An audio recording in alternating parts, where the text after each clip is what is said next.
নমস্কার বন্ধুরা, চম্পাস কিচেনে সবাইকে স্বাগত জানাই।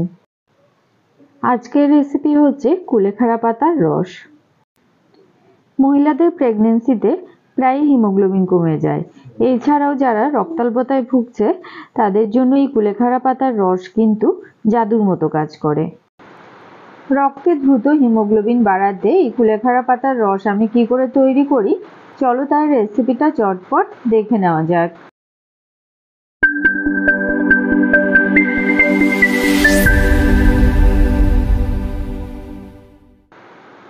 সবার প্রথমে গ্যাস জ্বালিয়ে একটা ফ্রাই প্যানের মধ্যে 1.5 কাপ পরিমাণ জল নিয়ে নিয়েছি। এর মধ্যে দিচ্ছি 1 চিমটে পরিমাণ নুন। এবারে ভালো করে ধুয়ে বেছে নেওয়া কুলেখাড়া শাক এর মধ্যে দিয়ে দিচ্ছি। সব কিছুকে ভালো করে মিশিয়ে গ্যাসের আঁচ হাইতে করে দেব। বিশেষ করে বর্ষাকালে কিন্তু কচি কচি কুলেখাড়া শাক বাজারে ওঠে, তো এই সময় এটা কিনে এনে খুব সহজে এভাবে রস তৈরি করে খেতে পারো। জল ফুটে ওঠার সাথে সাথেই দেখো পাতা থেকে কিন্তু রস ছাড়তে শুরু হয়েছে, জলের কালার চেঞ্জ হয়ে আসছে। গ্যাসের আঁচটাকে লোতে করে দিয়ে এবারে এভাবে এটাকে 5 মিনিট ফুটিয়ে নেব। আমাদের চ্যানেল চম্পাস কিচেনের রেসিপিগুলো যদি তোমাদের ভালো লাগে তাহলে অবশ্যই চ্যানেলটাকে সাবস্ক্রাইব করে নেবে এবং পাশে থাকা বেল আইকনটাকে প্রেস করে দেবে। এতে করে যখনই আমি নতুন ভিডিও আপলোড করব সাথে সাথে নোটিফিকেশন তোমাদের কাছে পৌঁছে যাবে। কথা বলতে বলতে এদিকে দেখো কুলেখাড়ার শাকটা কিন্তু মজে অল্প একটুখানি হয়ে গেছে, আর এর থেকে সম্পূর্ণ রসটাও বেরিয়ে গেছে।